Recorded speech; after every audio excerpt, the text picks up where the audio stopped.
कुछ बेपरवाह लड़के लड़कियों का एक ग्रुप छुट्टियां मनाने एक सुनसान द्वीप पर आया। सब दोस्त समंदर किनारे बैठकर सोच रहे थे कि रात को कैसे मस्ती करेंगे। तभी एक लड़का किनारे बैठा अपने हाथ में पकड़ी लंबी भाला जैसी चीज को तेज कर रहा था। फिर वो बोट में गया और वहाँ से लाइफ बोट निकालकर किनारे ले आया। पास खड़ी एक लड़की को ये देख हैरानी हुई। असल में उस लड़के ने आते समय एक अजीब सपना देखा था। सपने में उसने देखा कि छुट्टियों के दौरान उन पर एक बहुत बड़े शार्क ने हमला किया और उनकी नाव टूट गई। जब सब लोग लाइफ बोट से भागने की कोशिश कर रहे थे तभी एक शार्क पास आ गई और वो लड़का गलती से पानी में गिर गया। उसने अपनी गर्लफ्रेंड से मदद मांगी, लेकिन तभी एक और लड़के ने उसे रोक दिया और कहा कि किसी को शार्क का ध्यान हटाना पड़ेगा, नहीं तो सब मर जाएंगे। अचानक लड़के की आंख खुली तो पाया कि वो फिर से नाव पर है और आसपास का माहौल बिल्कुल सपने जैसा है। उसने गौर किया कि ये तो वही वक्त है जब वो लोग द्वीप की तरफ जा रहे थे। तभी फोन आया कि मौसम खराब है और 3 दिन बाद ही कोई आ पाएगा, इसलिए सामान इकट्ठा कर लो। अब लड़के को यकीन हो गया कि उसका सपना सच होने वाला है। तभी उसने पानी में एक शार्क देखी और सबको चेतावनी दी कि तुरंत वापस चलो, लेकिन किसी ने उसकी बात पर भरोसा नहीं किया। सबको लगा कि वो बेकार की बातें कर रहा है। कुछ ने तो मजाक उड़ाते हुए कहा कि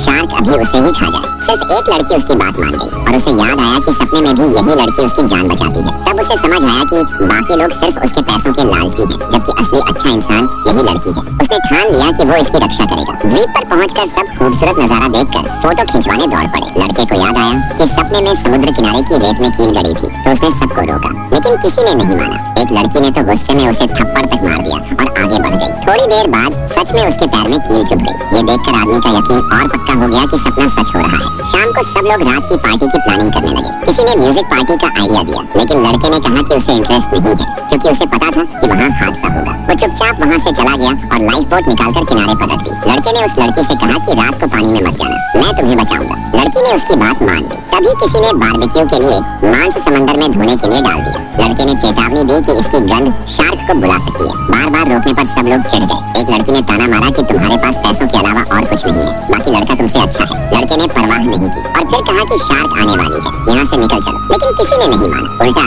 वो लोग पानी में उतरने की तैयारी करने लगा। अब शार्क आने में बस 5 मिनट थे। लड़के ने आखिरी बार सबको चेतावनी दी और कहा कि उस लड़की के पैर में चोट है, पानी में जाने से शार्क खून की गंध से आ जाएगी। लेकिन लड़की ने कहा कि अब हम अलग हो चुके हैं, तुम मत रोकना। बाकी सबने भी उसे नजरअंदाज किया। माहौल गर्म हो गया। तभी आदमी ने घड़ी देखी और उस लड़की का हाथ पकड़कर किनारे की तरफ चल पड़ा। यह लड़का मछली काटने में कभी 3 सेकंड से ज्यादा नहीं लगाता और हर बार जब वह मछली काटता है तो मछली का कंकाल पानी में फिर से तैरने लगता है। उसकी ये कला देखकर लोग हैरान रह जाते हैं। असल में ये ड्रैगन फिनिक्स स्लाइस नाम की एक खास तकनीक है जो सिर्फ एक महान शेफ की पहचान मानी जाती है। दरअसल किसी को पता नहीं होता कि ये लड़का ही वो खोया हुआ महान शेफ है जिसने अपनी पहचान छुपाकर सिर्फ अपनी चाकू की कला को बेहतर करने के लिए एक होटल में सहायक के तौर पर काम करना शुरू कर दिया था। एक दिन होटल में खाने के लिए फूड एसोसिएशन के अध्यक्ष आते हैं। किचन में स्टाफ की कमी होती है तो उस लड़के को मदद के लिए बुला लिया जाता है। वो एक खीरा उठाकर काटना शुरू करता है। वहीं खड़े एक रसोइये को लगता है कि ये लड़का बहुत धीरे काम कर रहा है और शायद कामचोर है, लेकिन मुख्य शेफ उसकी कला देखकर दंग रह जाता है। उसे तुरंत समझ आता है कि ये लड़का साधारण नहीं है और वो उसे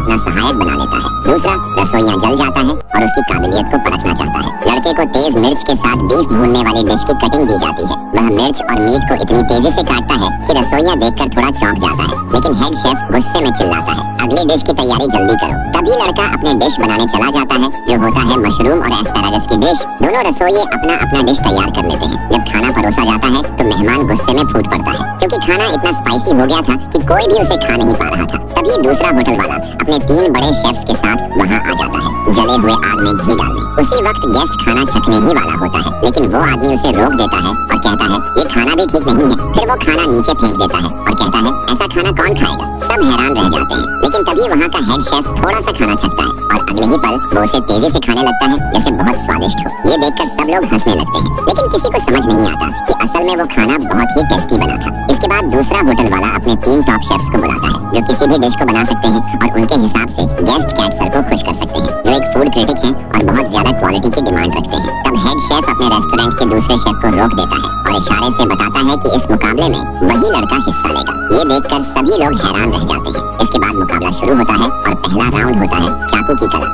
ये सब इंसान खाने वाली चींटियों से घिरे आग के घेरे में फंसे थे। अगर आग का घेरा खत्म हो जाता तो सूरज निकलने से पहले ही ये चींटियां उन सबको खत्म कर देती, लेकिन तभी लड़के के दोस्त ने उसे धक्का देकर आग की सर्किल से बाहर फेंक दिया और इंसान खाने वाली चींटियों ने उसे घेर कर खा लिया। अगले ही पल लड़का अचानक चौंक कर जाग गया और पाया कि वह वापस गेस्ट हाउस के सामने आ चुका है। तभी उसे एहसास हुआ कि उसे दोबारा जीने का मौका मिला है और वह वही गेस्ट हाउस के सामने आ गया जहाँ ये हादसा होने वाला है। उसने अपने पैरों के पास चींटियां देखी तो घबराकर जोर से चिल्लाने लगा और सबको कहा कि यहाँ से तुरंत निकलना होगा। लेकिन उसका दोस्त और गर्लफ्रेंड उसे पागल समझने लगे और मजाक उड़ाते हुए बोले कि वह तो चींटियों से भी डरता है। होटल का मालिक तुरंत एक केतली में उबलता पानी लाकर सीधे चींटी के बिल में डाल देता है। ये देखकर लड़का बुरी तरह घबरा गया और उन्हें समझाने लगा कि ये इंसान खाने वाली चींटियां हैं और आज रात जरूर हमला करेंगे। लेकिन किसी ने उसकी बात पर भरोसा नहीं किया, उल्टा उसे पागल कहकर गेस्ट हाउस के अंदर चले गए। लड़के की जूनियर सहपाठी अपने कमरे में जाने वाली थी, लेकिन लड़के ने उसे चिल्लाकर रोक दिया और बोला कि वहाँ मत जाओ वरना छत का बीम गिरकर तुम्हारी टांग टूट जाएगी। होटल का मालिक और जूनियर दोनों उसे पागल समझने लगे, लेकिन जैसे ही उसने यह कहा छत का बीम सच में टूटकर जमीन पर गिर पड़ा। जूनियर पूरी तरह हैरान रह गई।